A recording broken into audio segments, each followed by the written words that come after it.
always daunting to press play on a TV show, movie, or documentary about the Holocaust. As necessary and important as these stories are, they're also agonizing.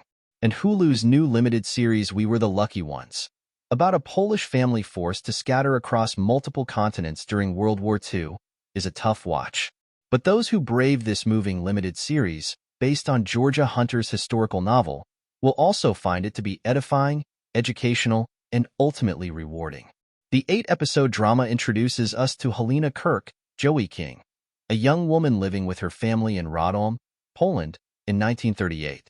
It's Passover, and Halina's parents, Sol, Lior Ashkenazi, and Nachuma, Robin Weigert, are giddily awaiting the return of their son Adi, Logan Lerman, a musician who lives in Paris. The family is thriving. Sol and Nachuma own a successful fabric store. Their sons Jenek, Henry Lloyd Hughes, and Jacob, Amit Rav, are training to be lawyers. Adi's latest composition is a radio hit, and their daughter Mila, Hadis Yaron, is expecting her first child with her doctor husband, Salim, Michael Aloni. Still, fears about Hitler's growing ambitions and rising anti-Semitism across Europe have begun to infiltrate the periphery of their cheerful existence. It'll pass, Jenek assures Adi. Radom is not Germany. His optimism, as we know now, was misguided.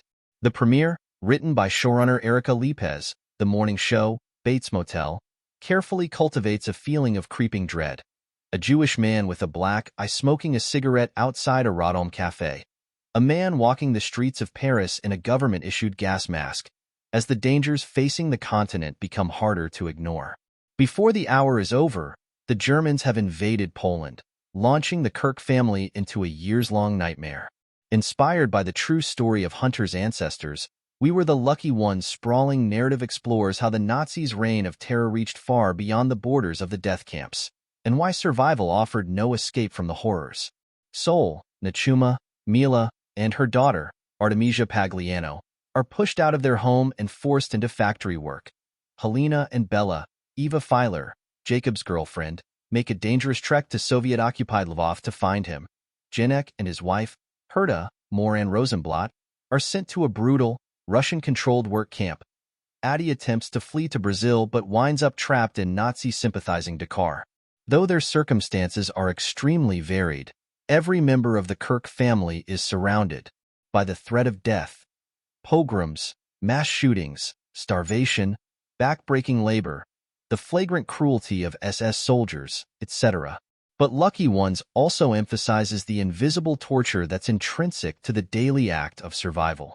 You need to laugh more when Germans tell jokes, Halina scolds Mila, after they decide to conceal their identity. No Jewish eyes. If we look as sad as we feel, we may as well just announce ourselves. Even as their torment worsens every passing year, the Kirk family defies the Nazis' evil by refusing to succumb to it. Faith is a choice, says Herta. It's an act of will. That theme, which recurs through countless other Holocaust survival stories, is what makes the tragedy of Lucky Ones bearable. As the feisty and quick-witted Halina, King is the emotional engine of the series. Attacking her character's ordeal with passionate defiance, the actress ensures that the Kirk family's intense yearning for a reunion underscores her every scene.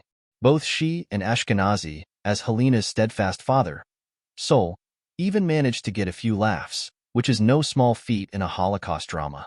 And Lerman, an actor whose boyish mien can veer suave or heartbreakingly fragile, melds easily with the charismatic Adi. For Jewish survivors, the struggles of World War II didn't end on VE Day.